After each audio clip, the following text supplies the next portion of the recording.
So boom, we're live. This is Tijo with the Arcane Bear. We've got a special gift for you today. Clif High has decided to join us with his Thanksgiving evening. He is the creator of what he calls predictive linguistics, and in my personal opinion, one of the most amiable minds on the internet. So thank you, Clif, for joining us today. How you doing? Doing pretty good. We're getting a little bit of connection problems showing up here, but we ought to be all right. Okay. Yeah, I mean, I'm actually in the in the jungle this time around. My solar batteries have malfunctioned, so I'm down in a hotel at the current moment just to make sure that I had the proper amount of electricity to go through with the energy that you deserve for our interview. Well, thanks. So my So first, what happened with the solar panels? oh, the panels still work, but something with the batteries, they bulged up. I'm not sure. Maybe it was their environment, being so Are humid they out here. lithium Yeah, I'm pretty sure they're a sealed cell lithium battery. and they're bulging? Yeah. Uh, Not a good thing, no. no, That usually is indicative of trying to charge or operate outside their temperature range and or impurities in the lithium. yeah, it could have been it could be just a bad batch. I had too much trust built in me after building the house that I just went with the first solar provider that was there, and they definitely did not do the job that I was hoping to get done. Right. Now, Solar is tricky anyway. I've had solar panels here since 2003. The chemtrails have shut us down in these past 5 years, but even before that, the efficiency rating is nominal. They'll claim 8 or 9%, but actually on site, maybe you're lucky to get 1 or 2%. Any shading at all in any angle or across two banks of cells within a series wired panel causes the whole panel to drop off. So it gets really tricky to manage these things. yeah, it definitely was not something I had anticipated. I wish I had heard the glimmers of cold fusion before I bought into solar. Well, at this point, I'm relying on genset, a diesel generator, because I can burn any kind of oil that will basically burn, and it's a cheap solution. It's noisy, but for the 10 or 11 days we have to be off grid due to weather conditions, it works quite well. And the solution is very cheap because the oil burners are still relatively cheap. When we finally start getting delivered free energy devices, then it'll be entirely different. I, We won't have to struggle this. I look forward to those days. So my first question, my favorite one, is just to ask you, what do you see that's exciting that's coming out of your data right now? Because you get the firsthand look at everything that's coming up. I'd love to know what's been piquing your interest again. Well, I'm doing processing now at the web scraping level for the next report. But the stuff that's most intriguing in terms of, or rather, the stuff that catches my attention.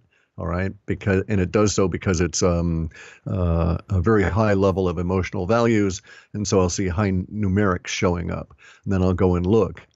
And it may not be a subject I might particularly find intriguing in and of itself, but the emotional values spiking up get my attention. And that sort of thing is reflecting all kinds of major social changes, and it's global. And to a certain extent, we can say that it's money system encompassing. Okay, it doesn't center around the money system. Seems to be more social, but all of the numerics for the money system are involved as well in terms of spiking on certain emotional values within my lexicon. So it's going to be a very, very interesting, say, first and second quarter into next year, and December is going to be extremely interesting relative to major social changes. Yeah, I think so too. That the general perception of the community is really being highlighted in a lot of these momentum, or a lot of the movement that I see happening. That even the value of money is more commonly being referred to as from our perception, or due to the confidence in these systems that are already there. So there's been a lot of contention in between things like Bitcoin and Bitcoin Cash. Is there anything that shows up in the data talking about the Well, I movement of don't these get that. two? I don't get to that level of stuff until probably maybe mid-December would I be able to differentiate and get down into the coin level. The processing is cascade or a waterfall, so I've got to go through and eliminate a lot of data for this next run. The the power politics component of the stuff, of the various different coins in contention, so to speak. I get some of those indicators again in the spiking emotional values that are showing up in the data. So I do have some data sets along those lines, but which is which, or what coin is being affected, I can't say at this stage. Right. So is the web bot generally looking on a yearly or an annually term, or is it the shorter term data comes up with more specific emotionally charged words, and then the ability to relate it to coins later on comes as the data allows? Okay, so immediacy data usually has the highest resonating emotional values. Okay, and so that's from 3 days out of the time we start the interpretation until the end of the third week. Then the shorter term data, in general, is the middle of our downward bulge in emotional values, and then we'll see an uptick in the longer term emotional values for longer term data. The problem is on the longer term, it's spread out over such a long term of time, and there's very few data points to fill in, so interpretation becomes far less reliable. With the immediacy data, we have a very high emotional peaking and lots of detail, and so it becomes a little bit easier to peg changes in the emotion and language to events that are likely to cause these things. And so the shorter term, oddly enough, of all of them, is the most difficult to interpret because of its big spread between the immediacy data all the way out into the longer term. And then the way that the coin labels are put in place has to do with the linguistics that show up in the various different sets relative to those coins. So it's when we get into those detail levels that I can say, oh, look, here's language that associates Bitcoin and Bitcoin Cash together, or associates Bitcoin Cash with this other emotional meme. And so it's only when I actually get into the interpretation that I'm able to actually say the odds favor this interpretation of these prescient sets relative to these particular coins. And so some coins like or some tokens or some business efforts, like to a certain extent Populous, but Veritasium as well, are language or linguistically related. Okay, so Veritasium, because of the type of word it is and the veritas meaning in various different languages in Europe, I get a lot of associations with that. Same thing is true of Populous in a different sense. And so those again come in a little bit earlier in the process than the details. And so the process is to go through lots and lots and lots of software that throws out data that's spurious, misleading, and so on, or likely to be. And then the process at the human level basically begins with looking across charts and graphs for particular areas within model space that have significant changes up or down in emotional tone, and then go and find out what those data sets contain. Makes sense?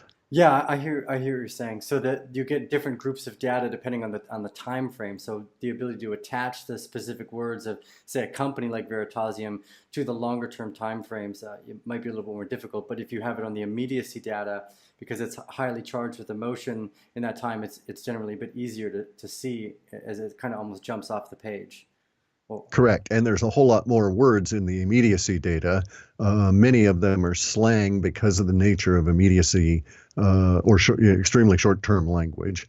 And so it is easier to peg to particular larger manifesting efforts like Veritasium or, GE even, or, JP Morgan, that kind of sense, right? So morgue, for instance, is a word that shows up frequently. And in many cases, there are sets in there that are clearly pointing to it being a slang term for JP Morgan. And so within those other sets that are around that, then we can get some idea of what's going to be happening with JP Morgan. And but what we end up having to do is to eliminate those references to morgue that are not pertinent within other sets. And that's where it gets to, the filtering process is part of the interpretation process. And that's where it gets a little bit tricky. So I may at this stage have 1,500 new sets for the word morgue, but I won't know until I actually get down and look at a large portion of them after the automated part of the processing is done, as to decide oh, well, no, this one is referencing, a breakdown of a morgue in a small town in Italy and the problems that will cause. So it's not related to JP Morgan. And then to be able to sort and sift until I can coagulate into a thick syrupy mass, all those that are related to JP Morgan, and then I can stir around inside those related sets and say, oh, well, none of this looks good for these guys. Right. Yeah, that sounds the complex nature of being able to break apart the slang too, as you've mentioned in other talks, that the slang is almost a leading indicator for the new culture's version on what some of these ideas are called as well. Have you seen any of those names pop up about the crypto centralized world that's seeming to be built right now? I have. There's a whole lot that is indicative of just that, especially in the immediacy data. And that's how I can say with some confidence that when we hit near the end of first quarter 2018, so sometime in March, we will have demonstrable evidence that such a major social shift into a crypto-centric world is indeed occurring, or starting to occur and I have to keep saying starting to occur, because that beginning might take us a year or two to get the early adopters well in to into the crypto world. And so it won't actually be a completed shift in my mind until we have the mainstream in, and the mainstream may take until 2024 for all I know. Right. And you had mentioned previously that we're maybe around the 1% mark of the entire humanity knowing what blockchain or Bitcoin even is, let alone owning it. So this weekend, as lots of families go to see each other for the first time, I'm sure there's people bringing stories up of this new crypto-centric world that's been being built. One of the things we like here is education. Do you see the education platform and changing as we move forward using things like blockchain as well? That's really tricky because there's a whole lot of stuff that can be labeled as education. So, for instance, AdX or CDX or some of these advertising, new forms of advertising, blockchain-related companies also are labeled as education. Now, in some cases, the education sets show up around such companies because they have to go through a big effort to educate people as to what they do. In other cases, the education sets pop up to show that these firms are part of the crypto education effort. And so, see, at that level, we have to be very careful about the language we're using because it can get very broad.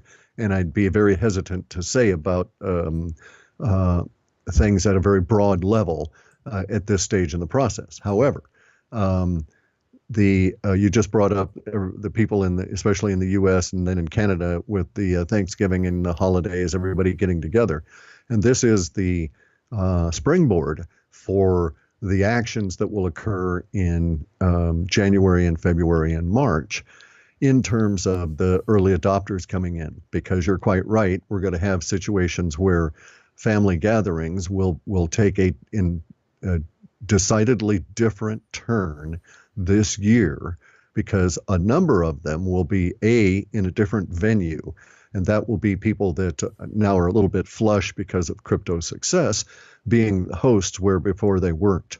And then we also have data sets from October and September suggesting that we're going to get the prototypical stories that will be coming out this year in such gatherings that will be the spark that will go through all of the other members of that family. And so we're looking at a sort of a nationwide neurogenesis, all right, where there are going to be these individual sparks that have had crypto success, and they're going to cause all these other sparks around them in their immediate circle to also get this at a new serious level. And it's going to be emotionally a very interesting time. This is why I put sparks on the cover of the October report, is because the spark jumps and it jumps out and causes other sparks to ignite and so on, and that's how it grows. Now, also bear in mind that we're take the United States, right? 350 million people nominally or notionally, and maybe 300,000 people own Bitcoin. Although maybe 3 million people might in some way be involved directly or peripherally in cryptocurrencies. And that would include the people that are making, the hardware cases for like ATM machines that cryptocurrencies use. But these people are not actually owners of cryptocurrencies, but they're still marginally involved. They're aware of what they're doing in the devices and so on. And so this year, we're going to cross a really interesting threshold in a way we have not in previous years. And it's because we've gone from basically the number of people trying to get that download and create Bitcoin wallets doubles on an annual basis. And so we've reached a doubling in 2017 that has put us at a critical threshold in terms of the number of people within, and I'm just speaking USA here, and within the social order, a number of people that are aware of the cryptocurrencies and are actually participating. And then within that group, we're also going to have a critical threshold of a large number of people that have had financial success with their crypto endeavors this year. And so that's going to be a spark for a major spread of the meme into the social order.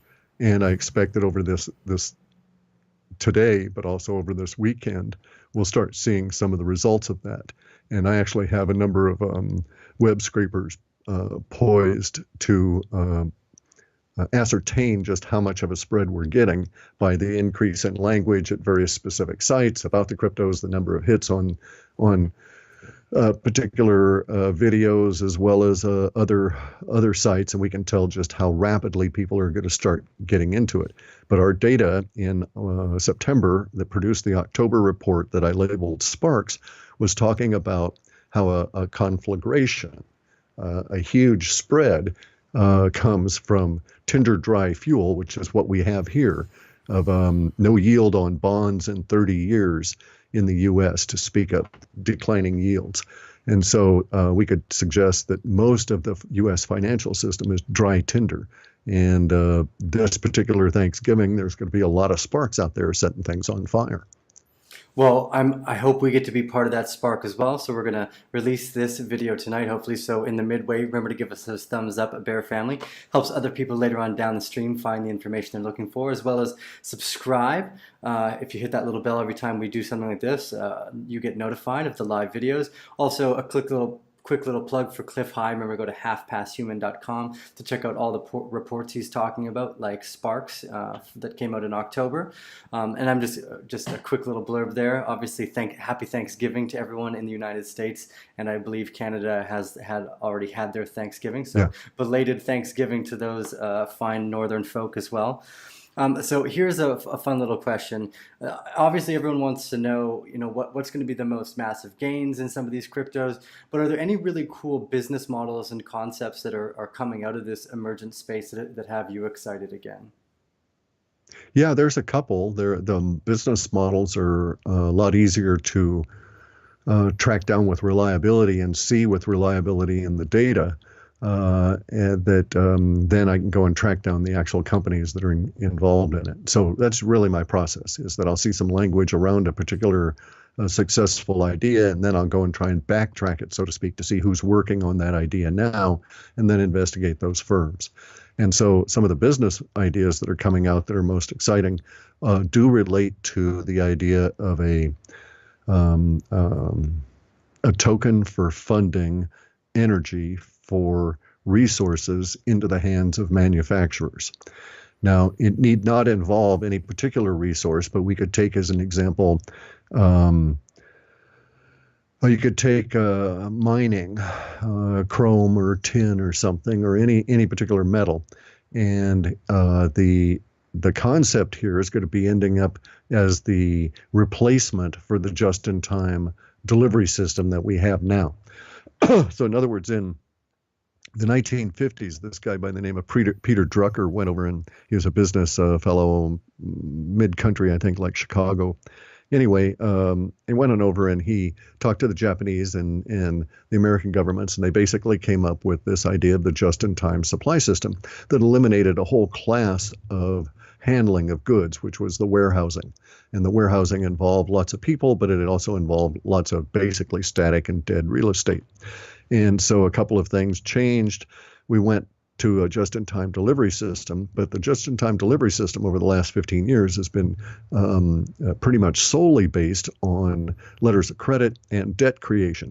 And as we're now reaching the maximum point of possibility of debt creation, and we've also reached maximum levels, so far anyway, of resource allocation, we need something to take its place. And so what I find very interesting is that many areas within the data sets are pointing at the ability to replace the funding side of the just-in-time delivery system with an alternative. And it's like, hooray, now we're getting somewhere, because that's one of the major activities of the banking system globally at this point is funding just-in-time delivery. And that is to say, there's a Chinese manufacturer that needs to get 20,000 loofah pads over to the U.S., right? Synthetic loofah pads or something. and in order to do that, he's got to be funded to create them. There's got to be funding for the shipping to get them here. There's got to be funding for the importer to get them into country and put them on store shelves before the first one is sold. And then they backfill, so to speak, all of the money that's been laid out as these things sell or not. And if it's a case of or not, then somebody ends up eating that loss. And you see the Chinese synthetic loofah pads going for, $1,500 for a dime in your local dime store, as they leave the retail chain because they didn't quite make it. And so at this point, the funding at a pre-creation level, pre-distribution level, pre-sale level is drying up. And so it's impacting the just-in-time delivery system. You'll notice that we're getting fewer and fewer new products every year that are able to take a shot at being successful. And so we're actually squeezing, to a certain extent, the creativity towards filling human needs at a larger level across the social order by what's going on within our debt system. And so I've been seeing for a little while some things within the data that suggest that a couple of these outfits will be arising through this next year that will have an alternative to that will take off. It'll be very successful, well done. Sure, it'll have hiccups and problems, but it actually, in a short period of time, will start alleviating some of the problems that are affecting the just-in-time supply system. Nice. Was just looking through the white paper of a company that has intermediations between companies like Procter and Gamble, and they're looking to set up direct distribution to homes for ordering products that you would normally buy at your grocery store and having a significant discount on those prices and those products because of that direct delivery, cutting out the middleman and going. So that would be really interesting to see, because that kind of replaces the just-in-time system like you're talking about, and while also still having it in smaller areas, like potentially an Uber for delivery, this kind of thing. So one of the things that really has me excited about these emergent technologies is that it seems very likely that they'll disrupt government as well as governance. Do you see anything in your data about prop tech or governance tech, or what I'll call govern tech for now, about how we might move into a municipal governance style? That's geographic centric. Okay, that's the problem on any such questions. So you'd have to define which social order, because yes, there's actually some really cool stuff about municipalities, regional areas, and what I would think of as like in this country, it would be called like a grange collective, like a rural collective, and this really cool language is all happening in Australia and New Zealand. Um, uh, their social order is going to allow a level of success there that won't be able to be exhibited here in the U.S. And so there's a lot of language about that sort of thing. But again, it's focused on Australia and New Zealand. The governance issue, okay, they're not alone, and our government suffers from it as well here in the U.S., as does all of the Western republics, any that you care to name. But all of these governance bodies are afflicted with corruption at a very disturbing level. And that level has gone beyond merely being disturbing to me as an individual. It's become disturbing to our social order as a whole. Whenever this occurs, the social order rebels and things change as governance is redone. The last time we had such a big wave of change coming or occur was the age of revolutions that included the USA Revolution and led through the French Revolution all the way up to the Bolshevik Revolution, which was the nadir of that particular movement, not its pinnacle, but its end. And so we're seeing we've got all kinds of the language to that effect for the Western republics.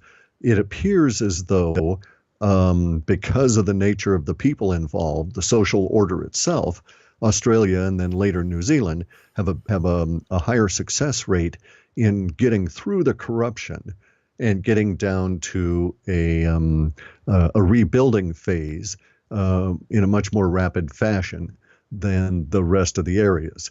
And this has to do, I'm certain, to some extent with the size of the population. It'll just be easier to do under the circumstances that Australia and New Zealand face than here in the North American continent and in Europe.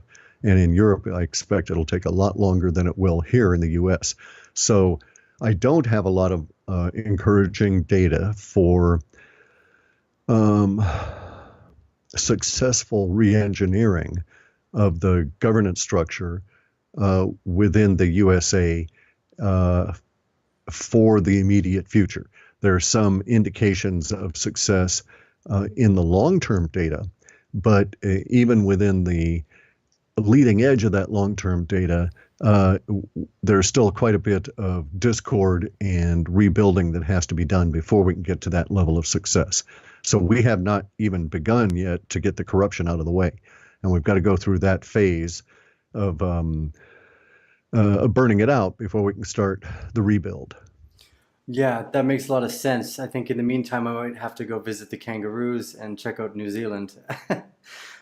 Well, yeah, bear in mind they're heavily controlled, very much under the thumb of the globalist, elitist, pedophilic network. New Zealand more so than Australia, and this does not speak to that level of control that they're going to have to shake off as well. From my data sets, it looks like the giant tentacle octopus that has a big tentacle across that region gets killed in the brain, and then that region down there doesn't have too much trouble lifting the tentacle off. Well, that sounds like a nice advantage. So Yeah. one of the side questions, I've been reading some articles recently about almost the analog state of blockchain, that it's centralized in its form, and that there are likely these other emergent technologies such as the directed acyclic graph or what they're calling block trees. Do you have any information coming out of the data about these other emergent technologies which are on the forefront with things like Bitcoin and blockchain? It's chaotic, okay? Yes, there's stuff in the data. There's nothing pointing to a generalized success for blockchain replacements at this time, in spite of what may be more sophisticated or even more accurate technical approaches within other alternatives, and it's entirely and emotionally related to the investment that we have in the blockchain. And bear in mind that while for some of us we've been living with this for 4 or 5 years, the vast majority of the people on the planet haven't lived with the blockchain for even a few days. And so they're not going to come on in and look for or put emotional investment into alternatives to blockchain, at least in the main. And so I suspect that the alternative consent, and these are all consensus algorithm competition, so to speak, right? Nothing changes at the computer level, very little changes at the mining levels, because you still need software to run the nodes and so on. So all of these other approaches, the hash graph and the other consensus algorithms, are claims to better speed, better performance, or larger storage, or whatever, all based on interesting different forms of the gossip protocol, or altering and getting rid of gossip entirely and going to another chained up form of consensus. And even if they are superior, it won't be until we're into the mainstream before we really start trying and seeing if they would be successful. And that's just because of the growth rates coming in. We'll be all too busy to expand that aspect of things. So the data sets are not particularly highlighting anything as a Bitcoin killer or replacement at this stage. Yeah, I believe that. For me, a lot of the value in the blockchain is the robust transactional history. I think in the last shows you were talking on Off Planet Radio about the complexity of matter through time and how it builds consistently on that complexity, and that the blockchain kind of reminds me of that. It's consistently building on the complexity of that transactional history, and it's one of the reasons I think it has so much value is because it's somewhat immutable in its relationship with time. Correct. So some of our favorite tokens like Neo, OMG, and Veritasium. Is there anything bubbling to the surface about those particular tokens? I can say that I've got stuff for both Neo and OMG. The values are going like from, say, I'm just taking a guesstimate here from having looked at it a couple of days ago and it's a work in progress. The processing is not done, but we were looking at emotional values in terms of OMG and say it was at a 6.0 level, and at the time at the ending of the October report, and now we're at like a 98 level.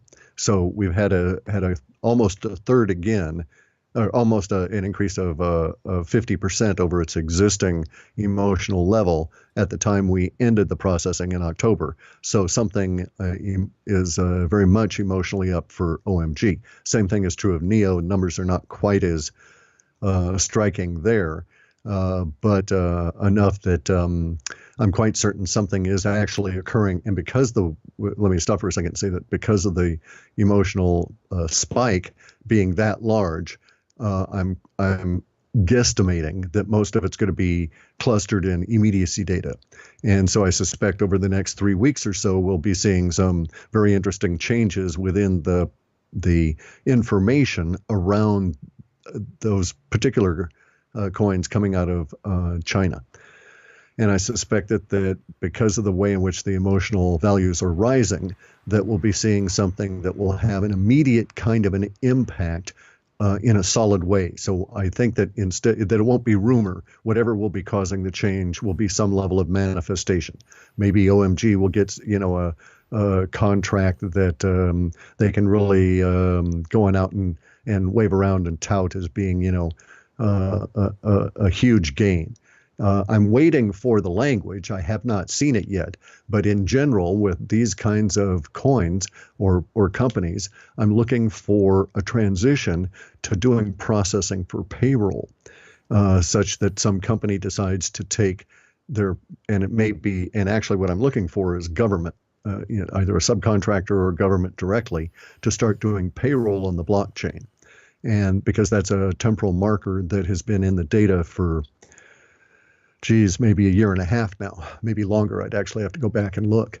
And when we get that point of transition, we're within 90 days of a very, very, very large uptick as a huge move of new population starts coming into the space, and it's not related to that coin. So in other words, if for instance we saw that OMG got a gateway contract with the Chinese government in some province to start doing payroll on the blockchain and handling it that way, that would fit the temporal marker. We would have the stuff being manifested. I'm assuming that all the other language that was associated with that temporal marker was coming out as well. Then we would see that the whole space would be reacting within 90 days or so, not merely that coin and not merely Asia. No, so we're looking for possible indicators between OMG or NEO actually being used as a payroll service, and then from there to potentially watch the whole new bull market in the digital asset space start to run again. I've noticed it already that the movement of Bitcoin towards the $9,000 mark, which we've hit significantly ahead of schedule, even from the charting and technical analysis I've done. I did not expect us to be this far, this quick. The last time you and I spoke in September, Bitcoin was at $3,600. So to see another 100% move in this space is amazing. Also, let's stop here, because it's not just NEO and OMG. It could be any of the gateway coins. Okay. So even 10x as a payment card, if it were used in a payroll situation like that, would fit the key levels of descriptors, and then I could go into the language to see if the temporal marker was fulfilled. But so you see my point. It's not just those two coins. I'm just looking for this in a general sense.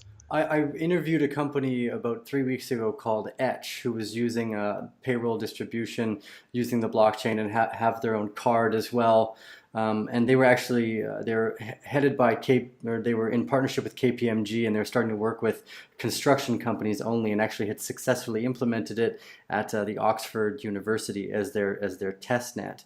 But they're incorporating the blockchain for the payroll as well, but significantly smaller, I think, than companies like OMG or NEO in their move.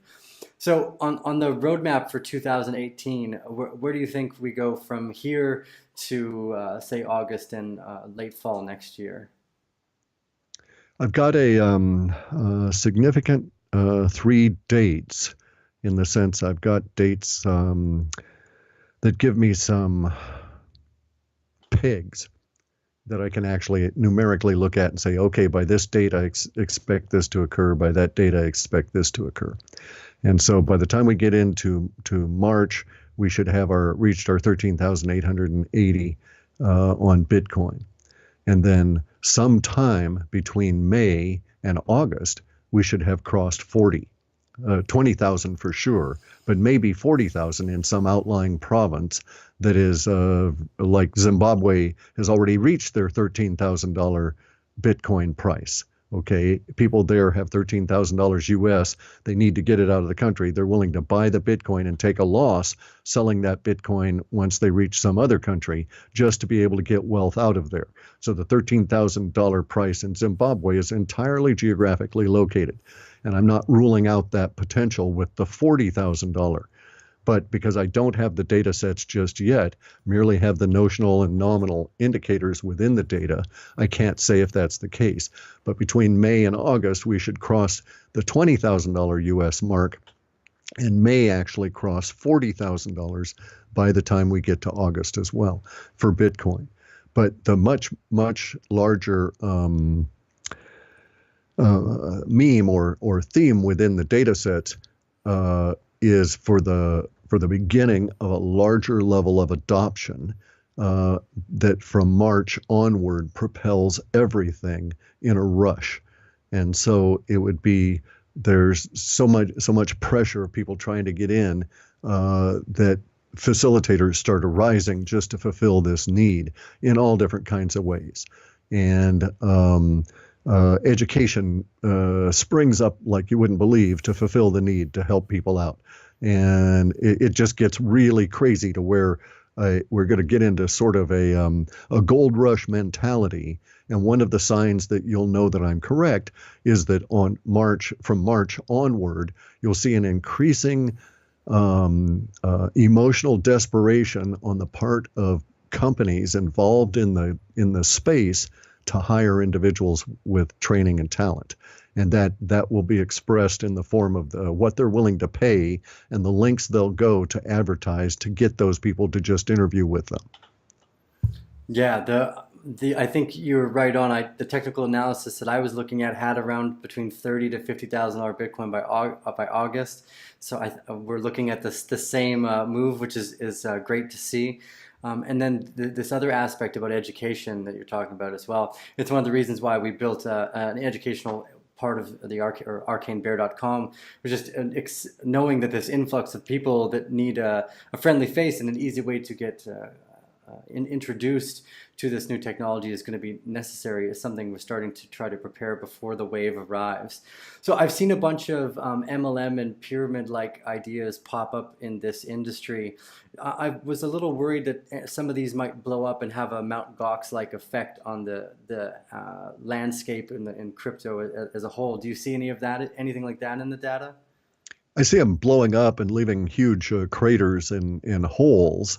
But that is subsumed, and like BitConnect, when it goes down, lots of people are going to be extremely distressed, and the data would suggest that there's going to be very unpleasant circumstances for people involved with the BitConnect at a personal bodily level.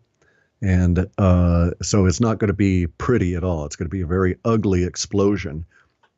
And there will be a big crater in crypto space. However, the size of the crater is large. It's going to be large at the time that this occurs and be subsumed in the next couple of weeks with all the other activity.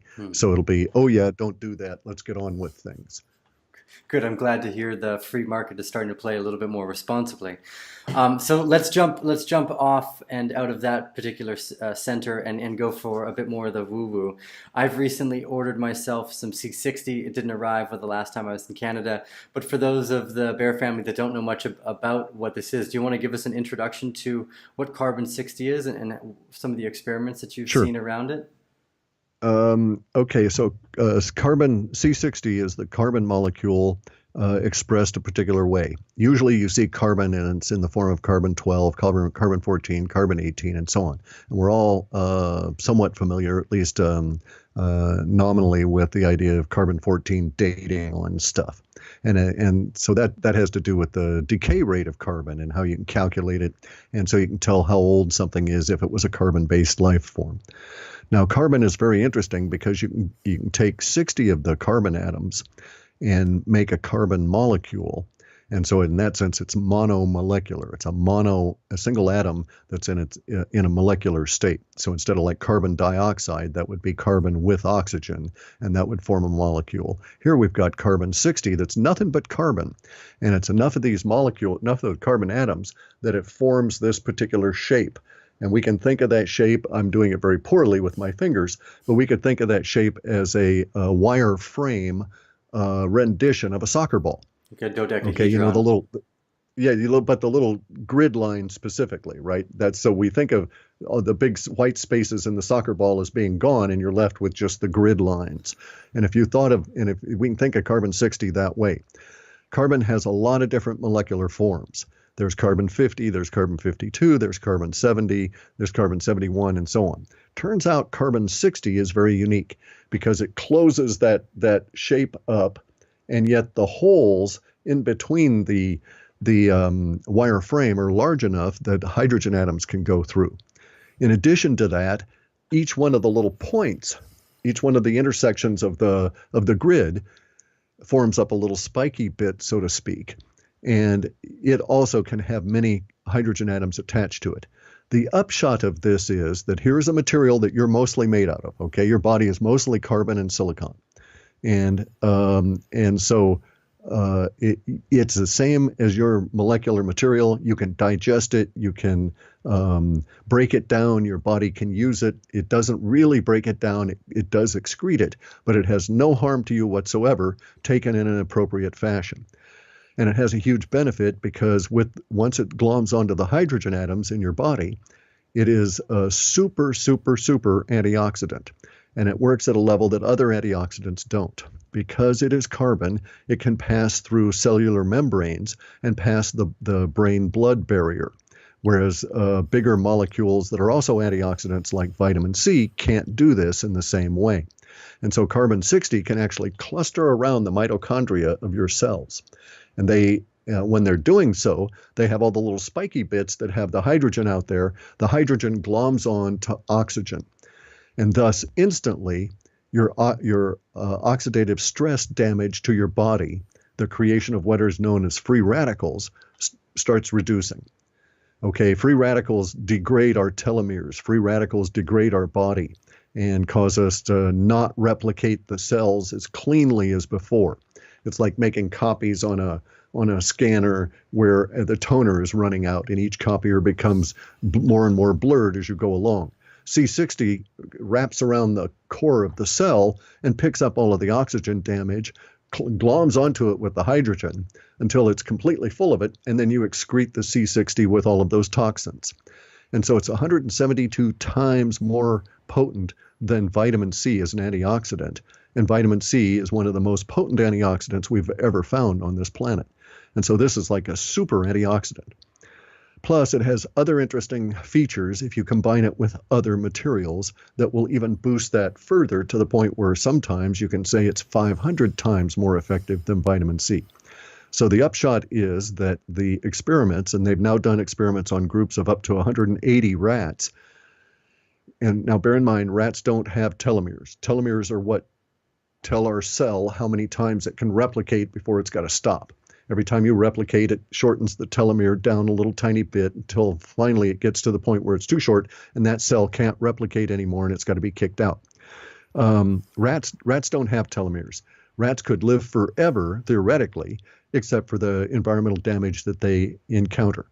We have a pull by date, which is basically how long our telomeres are. When the telomeres run down, you're done. Universe has had it with you. But with turns out C60 can keep rats alive a really, really long time because it removes the damage from the oxidative stress from all of their cells, from their brains, their livers, from their guts, everywhere. They're just made tremendously better by this. And so in that sense, it's very much the fountain of youth for rats. For us, it also offers a benefit. Not only do we get that benefit in our 6-foot rat of scrubbing out all of the toxins and sort of being a fountain of youth, but there's indications now that the C60 and what it does can actually cause telomeres to regain some of their abilities. We don't know for sure that it's lengthening, but it sure looks that way at this point with the early results. And of course, it would lengthen back to what it should have been in the beginning. There's no downside to the C60. It doesn't cause cancer. It can interfere with drugs you're taking. If you took a particular kind of a drug or chemical, an allopathic chemical, and you took C60 at the same time, the C60 may be neutralized, or it may neutralize that particular substance just because of its ability to pull stuff in that is related, that is attracted by the atomic charge on the C60 and then also subsequently on the hydrogen. So a very interesting product indeed. Now, the really cool part is on the studies, it has doubled and tripled lifespan of test rats. And so this is usually the rats die at 2 years, and they've had rats go now working into their 6th year on a study. And so it would be a tripling of the lifespan. And these rats are not just simply living longer and degrading, they're not degrading and living longer. And so the idea would be that as our experimental 6-foot rat might live 200 years and be as fit at age 190 into 200 as you were at age 80, as you were at age 40, should you not let yourself go to waste by, eating tons of chocolate or whatever, right? So it's really cool stuff. C60 is being touted by a lot of different people, but and some of them are not really understanding how it functions and things. However, the rising emotional buzz around this stuff means a lot more very serious scientists are getting involved in the creation of the stuff, the use of it, the testing. There's companies that are making money off of it that are starting to pay for more testing. They're starting to combine the C60 with other materials. to create even more effect out of the C60. So it's the beginning of an anti-aging industry breaking out at a grassroots level, as opposed to the quite actual royal aristocracy level where they drink blood and bathe in blood and try and do all of these very weird things to lengthen their lives. Here we're going to see a ground up replacement for that whole system, that whole ideas. And it'll be based around drinking these C60 molecules in some form. And these guys are also called Buckminster Fullerenes. It was named in honor of Buckminster Fuller. There's some going to undoubtedly end up being some companies that don't do good jobs, so you'll be getting less effective kind of stuff. But basically what you need is a saturated oil that you can drink. So edible oil, olive oil, sunflower oil, even soy oil, as much as I would hate to consume that stuff, would be okay. You could use walnut oil or any of this, and you put in the C60 that's been purified, in particular in maximal solution. So the technology is really simple. If you have one of those little magnetic stirrers that you can buy at, on Amazon, or sometimes you'll see them on Craigslist even, and they just sit there and stir and stir and stir and stir based on a magnet spinning on a motor. And you put a flask in there of pure oil, load up the top of the thing with a pure C60, put a cover on it, keep it out of the light, keep it away from moisture, and it'll eventually become super saturated, and then you can give that material to your 6-foot rat and see how you do. Yeah, I've, for a little while I had to fight the idea off that the conclusion, what might have been the CIA was secretly trying to kill me with C60, but I did overcome that fear, and I'm going to expose my human rat body to the idea and see what happens, because it makes a lot of sense to me. I think there's a lot of beautiful remedies in medicine, and not to mention the profound experience that might happen in the mindset of humanity as they realize that potentially 30 to 60 years of life can be added on to this already beautiful place. It's often leading maybe potentially to a less anxious environment because people realize they have more time to accomplish the things that they desire in this lifespan. So would be a great achievement, I think. And maybe we can take time to think about things longer too. Yeah. But also to your point about C60 and the CIA and stuff, C60 at the moment is quantified and qualified, but we've been after it for millennia. C60 is at the core of all the alchemical experiments for the rock of transformation, the philosopher's stone, whatever you want to call it, right? They were always trying to duplicate something that occurred way in the past, and that way in the past thing had been the accidental concentration of some C60 that made some people live an incredibly long period. Now if you strike a match, that the head of that match has C60 in it. True, it's infinitesimal. It's like 0.002% of that match head would be C60. So not harvestable or anything, but it naturally occurs when you've got a fire of any kind in burning carbon. So you burn a stick of wood, you're going to create C60 in the process. So we've had this stuff on the planet. It also can be found in scheologite, which is this compressed form of fulvic minerals that comes from the Himalayas. And it can also be found in this rock called shungite. Now in shungite, it's concentrated for the earth, but it's still only 1 or 2%. In order to have really good effect on you, you need pure C60 and some edible oils. The reason you need it in the edible oil form as opposed to water or something is that you want it to go through your liver. You want it to be processed by your liver and first clean the toxins out there, and then the liver distributes the stuff basically through the blood system, distributes it to the rest of the body as it is required. And so you get interesting effects. I mean, I've been around the self-experimenting 6-foot rat community here for some time. And we'll get people that will, we know, for instance, there's a threshold. So we know some interesting things about it. I'll diverge here for a second and go into some of the things I've learned about it. Please do. It's best to take this stuff with something that creates hydrogen in the gut. Okay, so that could be as simple as eating an apple. All right, because an apple breaks down and causes all kinds of hydrogen scrubbing bubbles to exist in your gut, and they help bind in and make the C60 that much better. You can also do the same thing by drinking whole milk kefir within a few minutes of the C60. To a lesser extent, it has been shown by the bodybuilding community that you can achieve the same thing with whey protein. Okay, the whey protein is it's much reduced over either the apple or the raw milk kefir in terms of producing the required amount of hydrogen, but it's still better than nothing.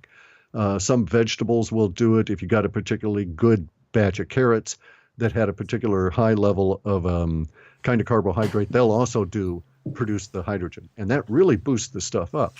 And so some of the effects you might see are weight loss, because your body will become more efficient in dealing with the calories it needs. You won't have to eat so many calories in order to get the few out of there that your body needs. It'll be much more efficient in getting more calories out of less food, and you'll be less hungry and you'll eat less and you'll start losing weight.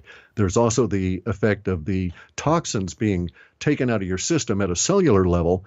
Is not as though they weigh anything per se, but they cause the body to start changing relative to the body mass index, fat to muscle mass, because of the buildup of toxins are frequently shielded by fat. And so the body will try and put some fat around to protect itself from these toxins that are building up. And all these various different maladies that we suffer within our current just-in-time food system are reduced by it. And as a result of which, arthritic pain goes away. People that are old and have had knee pains that go back 5-10 years find that within just a few weeks, the pain's gone. And pretty soon they don't even need the allopathic pain deadening medications. We also see that the ability to transmit electricity through the nerves increases. So cognition becomes better. And people that are giving it to people that have dementia see noticeable results in 3 or 4 weeks as the brain fog starts lessening. Now, the interesting thing about C60 is that it flushes out of your body maybe as rapidly as 24 hours, depending on how good your metabolism is. And so the idea is that you need to maintain a steady level of it within your system so that it'll build up in all of your cells. And there's a couple of different ways to do this. My way had been to just take a steady dose day after day after day after day. Some people will find they'll take a little bit and they'll see that it doesn't cause them any issues. It's just olive oil and C60, and you don't even know the C60 is there. And so the olive oil doesn't cause them any problems. And so some people will chug a whole bottle of this stuff in a relatively short period of time to try and get that saturation effect. And that's what you're after, right? But then once you've achieved it, even if you chug a whole bottle, your body will use it up real quickly and get rid of a lot of toxins, and you'll excrete it. So you'll need to maintain a dose behind that. So either way, you get to the point where you reach a certain threshold of the C60 existing in your body. And then from that point on, all you have to do is to maintain that through a small daily dose that might be as little as a tablespoon or a teaspoon, depending on your body mass and so on. And the effects can be quite dramatic, everything from, alleviating chronic pains to clearing brain fog, lots of reports of people getting better vision, doing away with reading glasses and these kind of things as the C60 begins removing the toxins that are actually the root cause for a lot of the symptomatic ills that we put down to disease. And this apparently also comes into play with such diseases as multiple sclerosis, okay, which is a form of scarring, basically, that does away with the nerve sheath that is actually the conductor of the electricity within our brains and our bodies. And so there have been some rather dramatic results reported with people that had MS that were taking C60. So truly remarkable stuff. Of course, none of it's is sanctified by any organization anywhere. And so consequently, it's probably illegal to even discuss it this way. But, if a human were to take it, then some of these benefits could be anticipated, even though no government saying it's allowed or should be taken. And in fact, you should go into it knowing that C60, which is the residue you could get out of a campfire or off of a match, is also an industrial chemical that they use for lubrication. And so you're consuming an industrial chemical, or you're giving it to your 6-foot rat to see how long you can make that rat last. Yeah, no, this message is not approved by the FDA. There you go. There you go. Exactly so. This is not meant for human consumption. Right. Only 6-foot rats. Yeah, exactly. If Right. you're willing to experiment. No, I think it's bewildering to think about it. I'm really excited to try the experiment out on myself. Obviously, the best way to do it is to build your own experience and your own understanding of life. It helps with critical thinking. And I'm really interested to see the benefits on someone who's fairly healthy. I'm quite a young man. And again, I think the original way that you're speaking about, the more Ayurvedic sense of that repetitious, slow build-up is probably more functional than that snapback. So to continually take it on a daily basis, at slow doses, you might see these dramatic effects like you're talking about. And again, just to reiterate that because it is an industrial solvent, this is why they were trying to kill the rats with it in the first place, was that it's part of It was a requirements. lethal dose study. Yeah, Yeah. LD50 study on the rats to see how much of this industrial solvent the rats would have to take. No, if they it's had an to industrial lubricant, not a solvent. lubricant, sorry, Yeah. which I guess would make sense having that nice round edge of the multi-pointed circle. So And the fact that it doesn't crush, oh, you you know, can't crush it. because it's molecular. Ah, So the wire frame component in an industrial use with lots of the others, they're all rolling together around, and it forms just an amazing lubricant. And it's because the individual atoms don't really crush down oh, because of the shape of the soccer ball wire frame being, reinforcing. So it's just really cool, even at that level. yes. The world has always managed to blow my mind. I've listened to a bunch of your talks, and the one that you have referenced a few times is the speech about the biological underpinnings of religiosity with Robert Sapolsky, and that's one of my favorite lectures. There's another one he does about toxoplasmosis, where he's indicating Yeah. that maybe 50 to 60% of the population in the United States may actually be infected with a parasite that drastically diminishes their fear in other things that you might harm them along their way in life. And those types of questions, the postulation of how we got to such abstract and almost irate places in community is a great thought pattern. So thank you for sharing Robert Sapolsky with me. And while we're in the woo-woo area, I've always wanted a flying triangle ever since you've mentioned them.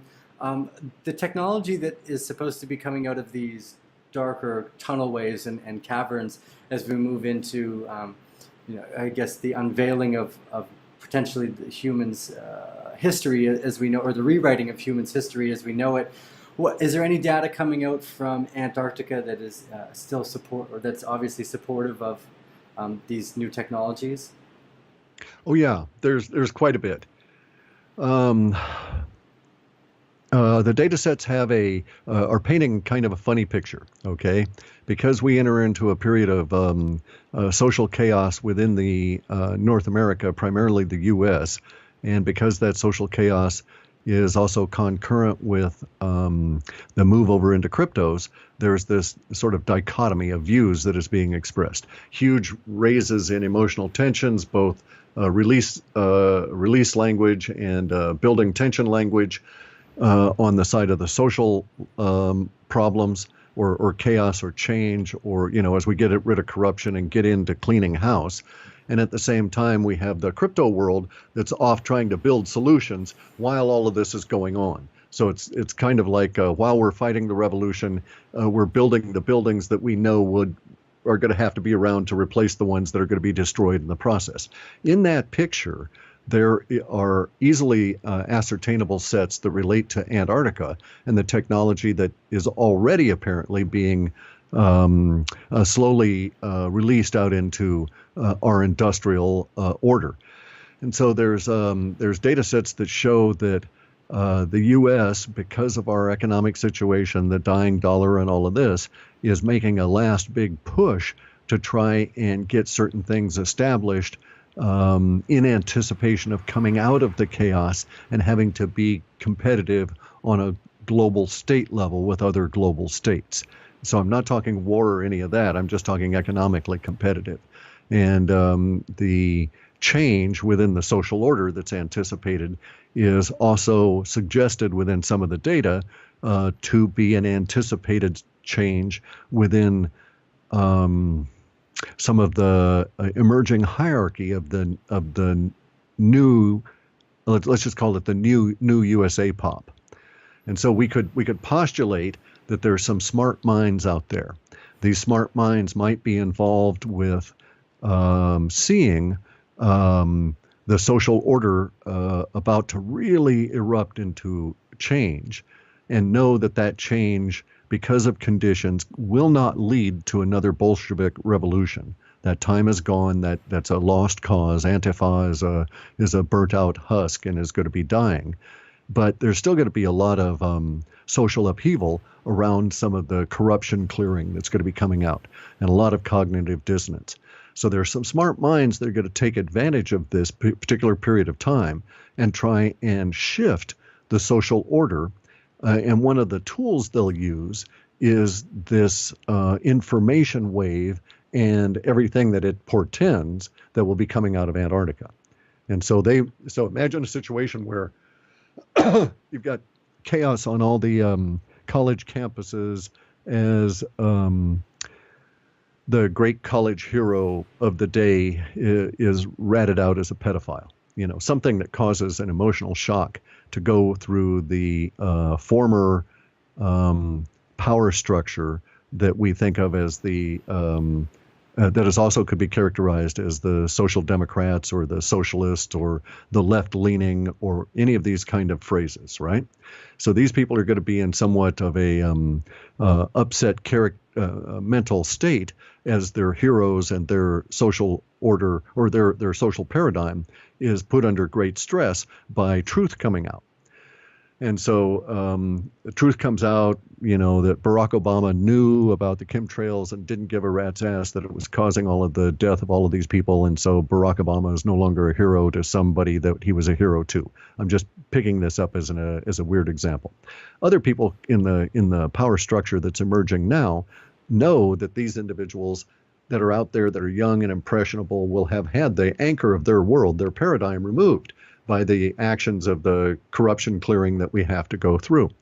And in that process, these people are going to say, hey, we can take advantage of this, move in truth that goes way back and shift the whole social order into a different direction entirely by actually using truth as a lever against all of these very upset minds to get them to consider some of these other different kinds of thoughts.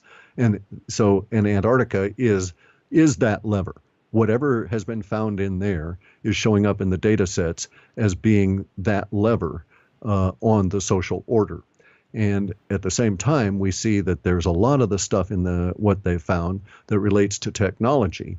And at the same time that we've got the social order in chaos is also when some of this new technology is going to be funneled, is really the only way to describe it, or conduited into emerging companies that basically have their act together and are already pursuing something similar to those kind of goals. Anyway, the new powers that be are going to come along and say, psst, psst, have a look at this.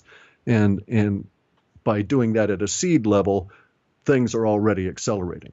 And I think that seed level has already occurred. And one of the larger symptoms or signs, temporal markers for it, is the emergence of Tom DeLonge with his officialdom cadre in tow.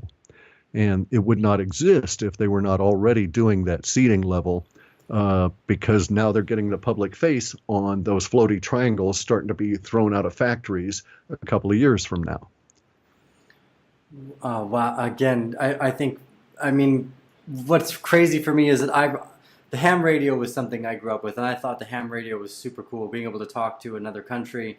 And I know just even in my short lifespan so far, to see the dramatic increase and speed at which technology has moved through society to anticipate this open source movement of ideas. I interviewed a company yesterday where when they went to patent and copyright court, the reason they went is to make sure that it stays open source, so that anyone that tries to use these types of ideas is forced to open source their code. And I think that new ethos in business is going to be extremely supportive of these new technologies, and that if there is that conversation in the background trying to have the new powers that be bring this new technology to light, it would be what a great time to be some of the flag bearers of truth, to see these new technologies unfold and emerge.